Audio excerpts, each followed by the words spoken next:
philosophizing doodle. Yeah!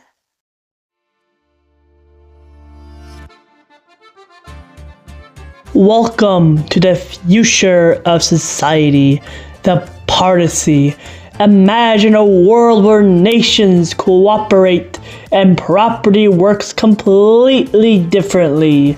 Today we'll explore how the Partaceyist nation changes everything, built on a powerful new idea called the emotional market. We can start by looking at how game theory is influenced by Partaceyist economics. Game theory, developed by John von Neumann and Oskar Morgenstern, explain why people often don't cooperate. When you don't know what others want, you play it safe and act selfishly, according to game theory. That's why traditional nations rely on strong governments to create rules that encourage cooperation. But what if the rules changed? In regular societies driven by supply and demand, cooperation is rare because people want to protect their own interests. But in a Partaceyist society, cooperation is the game. This happens because of the emotional market, where mutual respect between people is the currency. Here is a matrix of how game theory is organized before and after the implementation of Partaceyist economics. Before the emotional market, cooperating or acting selfishly might bring the same results as shown in the game theory matrix. Therefore, people often chose selfishness. After the emotional market, every respectful interaction boosts everyone's gain in the interactions within the matrix. No one wants to lose mutual respect, the new currency, by not cooperating. So people choose to work together because doing so will be the move of the greatest reward within the game. In the Partacey, property and power aren't controlled by the government or big corporations. They're controlled by people and communities themselves. Communities share courts, hospitals, schools, and police, all coordinated through mutual respect and cooperation, incentivized by the emotional market. In this system of property, land and resources are shared like stocks, owned collectively by the people who live there.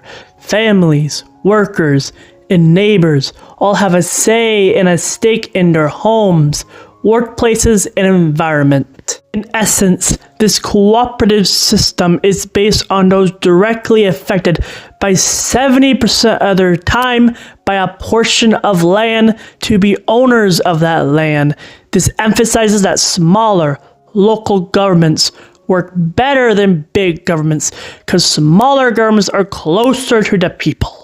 The Partacey focuses on local power, transparency, and mutual respect instead of big centralized states that struggle to meet everyone's needs.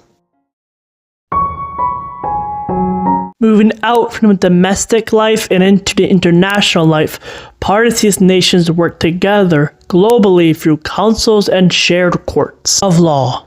Within the Partaceyist conception of nationhood, like Partaceyist property, citizenship is flexible. People can move and cooperate freely, breaking down distrust and conflict across the globe.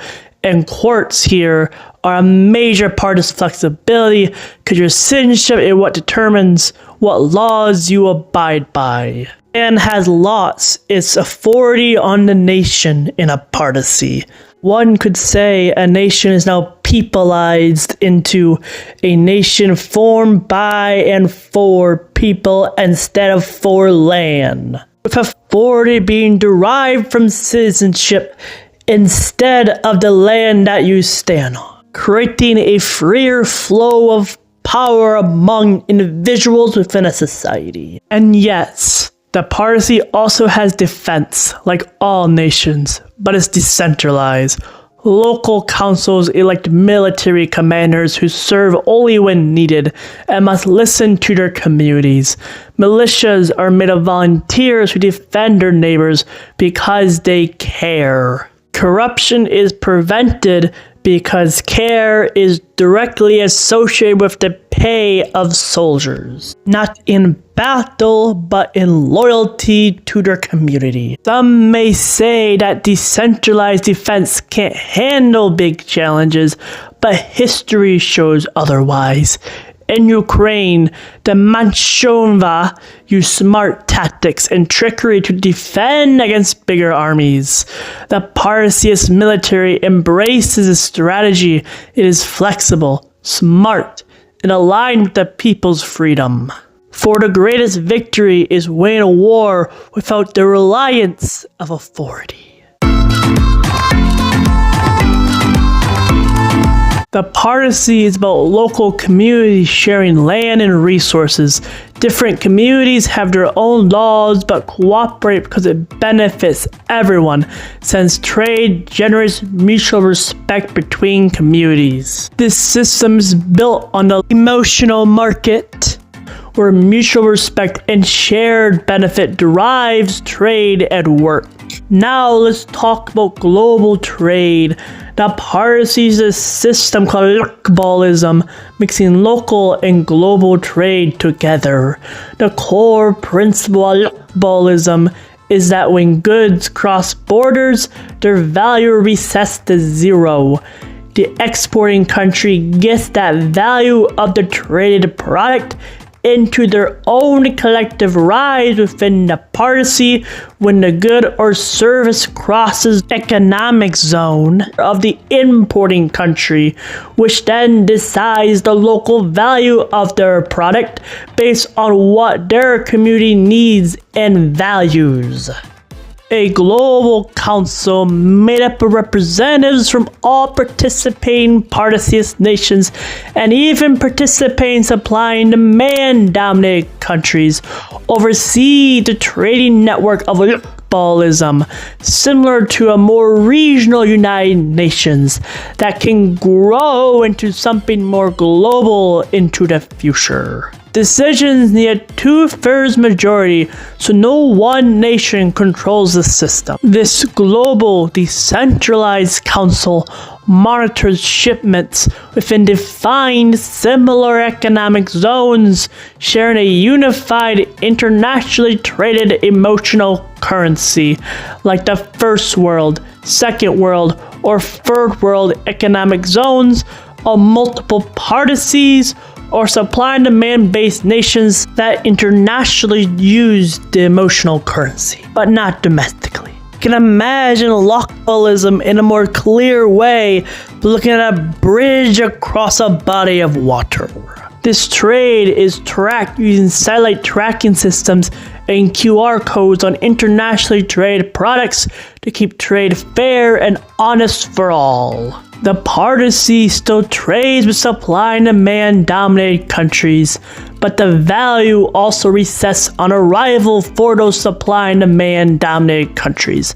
This protects Partaceyist societies from being controlled by outside powers while encouraging cooperation, since the supply and demand dominated nations will still receive the products, but the value of those products will be within the terms of supply and demand instead of the emotional market within the domestic society of that supply and demand dominated nation. In conclusion, right now, global trade and economics focus on money and power, often leaving vulnerable nations behind. The Partacey puts people first, building a fair, mutually respectful way to share resources, protect the environment, and promote peace for all. This is the future. A world where cooperation and mutual respect create true prosperity for all. That's all, folks. Thanks for watching. Like and subscribe.